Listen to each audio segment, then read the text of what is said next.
started. The best way to keep safe in the fiery furnace is to make sure you've got eyes on someone ahead of you at all times. Eventually that will lead back to me, and that's the best way you're going to stay safe, because in all of this maze and labyrinth stuff, it's very difficult for me to help every single one of you, so the best person you're going to have to help yourself is going to be yourself, or the people right in front of you, right behind you. Got a nice little range of ages here today. So there's this weird equation essentially that can be done with your distance to the ranger and how old you are. You see, with age also usually comes camera paraphernalia. And the more camera things you get, the more you're looking at all this green trash out here and taking photographs, and then you lose sight of the group, and that's no, that's a bad thing. It's a bad thing. Also, the older you get, usually you have a list of like things you got to do, and so through this, you get interested in trying to figure out things, and then you lose sight of me. I know that's bad thing. That's a bad thing. The reason it's so bad is really, honestly, sound in the desert travels so well that if you lose sight of me, it's going to be very difficult to tell if I'm one canyon over, two canyons over, or if I'm up on top looking down at you. So you always have to have sight on the ranger. It also doesn't make sense to be very far away from the ranger because I'm your dude. Okay? I'm the guy who knows things. I know what this green trash is and what these rocks mean.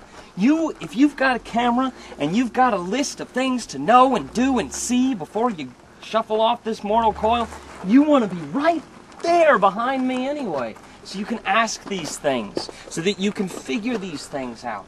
You also, I would appreciate it if you were right there behind me so you could protect me from kids, because you see, it works both ways.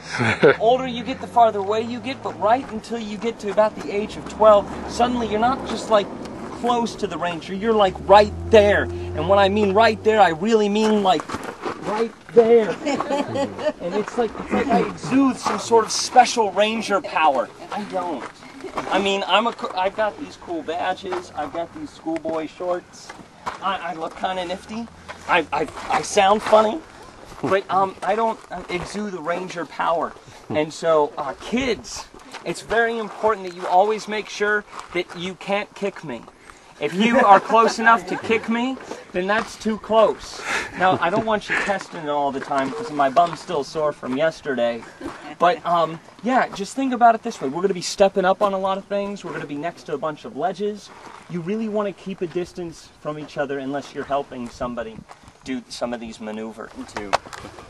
So, if you do have questions, the best time to ask them is when we've stopped. My name is Ranger Joel. I also respond to, what's that? I respond to that too. And see what other adaptations and behaviors you might be able to pick up on as we make our way down to the wall. No, really, you should really smell that. Yeah, sweet. Pretty much goes right back to its place, doesn't it? Remember to the right. Yeah. All leaves in the desert are essentially insanely stiff. Even especially when you take a look at the juniper. And the juniper, these little green scales are actually leaves. And all these leaves that you see everywhere around you, from the leaves of the Mormon tea, this straw-looking thing, to the leaves of the juniper, to the leaves of these oak trees, all these leaves are stiff. Now, in this stiffness, what they're trying to do is trying to hold on to all that moisture. This came from, developed out of all those leaves that you normally know that are constantly waving around and battling into each other. But as they started to get into this environment, what they started to do was notice that, oh my gosh, if I'm going to hold on to my water, I got to get really stiff.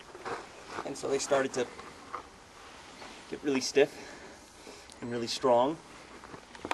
Hold on to all that moisture. Because if you're placed in the desert, you got to try and live somehow. And there's water something very important. And you're not going to just shed your leaves and try something entirely new. And you're going to try and modify it. And so you modify your leaves, you get them real stiff. And over the thousands of years of these plants doing this, this stiffness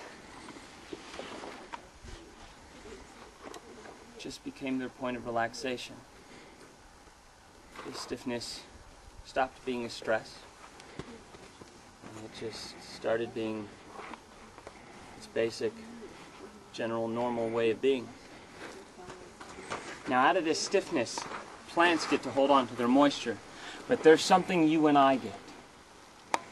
Out of the stiffness of these leaves, we find the answer to the secret of the silence of the desert. And then you got to find your glasses and put them back on because you're blind without. Great! And then you put the hat back on. The right way. There we go. Oh, he's dead! Good. And now you can eat. And as you go to eat this thing, what you do is you take it in your teeth and you just go bite, rip, shum, and swallow. And that's it. There's no chewing. You don't need to chew. You bite, rip, shum, and swallow. And if you take a look at this beastie, it makes all the sense in the world why it never has to chew. Now, I never would have brought the actual thing, because as I tried to show you its mouth, it would have eaten all of us and eaten my face off. So I did the lame ranger thing and I brought a picture. I know, right? Oh, he's so cute! But look at this guy, look at those claws. Perfect for just ripping open a little vegetarian. Those two holes up there in Skull Arch, both used to be potholes at one time. And as water cycled through them, water was able to drill down through the rock until it met a fracture and those potholes left. The water emptied out and it left a skull arch. It looks like a skull if you turn yourself upside down. You've got two eyes, you've got like a mouth and then a chin, and he's got like a milk mustache up there with whitewash. But in these potholes, we have the true cryptobiotic life. Somebody was asking earlier in the hike, is cryptobiotic the right name for the biological soil crust? The answer is no, because crypto means hidden, bio means life, so like hidden life in the crust is always alive. It's lichens, algae, bacteria, it's always alive. The true cryptobiotics live in potholes like these, and sadly enough, all the little critters, all the cryptobiotics were washed out in the last big flood, but these are kind of like sea monkeys. They're kind of related. Not exactly the same thing, but they are the true hidden life. It's just an instinctual thing. It's like one of those things like, what if a cougar comes along and I need to run? And you know, that's the best position to kind of like start from, and you can run. I really don't think any cougars are going to come around us, especially not with a crew like this. I think we've pretty much scared them off. So don't feel scared about doing what I need you to do in order to stay safe through this crack. This crack is perfect for catching knees and ankles and chewing them up. And before you decide to try something different than what I'm about to describe, just think about this. If you get injured here, it takes about 4 hours to get you out. That's a long time. When you drink from the milkshake, does the whole level go down all at once? No. How does it go down? Kind of dips down. Yeah. You kind of get like a little crater or a little dip right where your straw is, right? That's what happens, unless your straw is like all the way down to the very bottom, then maybe the whole thing goes down. But if you're near the top, it goes down like this. This little cone is all the cone of depression from how the straw is sucking up the milkshake. And the same thing is with those holes. Those holes are like these cones. Okay, we're looking at them here, and what these cones represent is where that cone is getting its water from.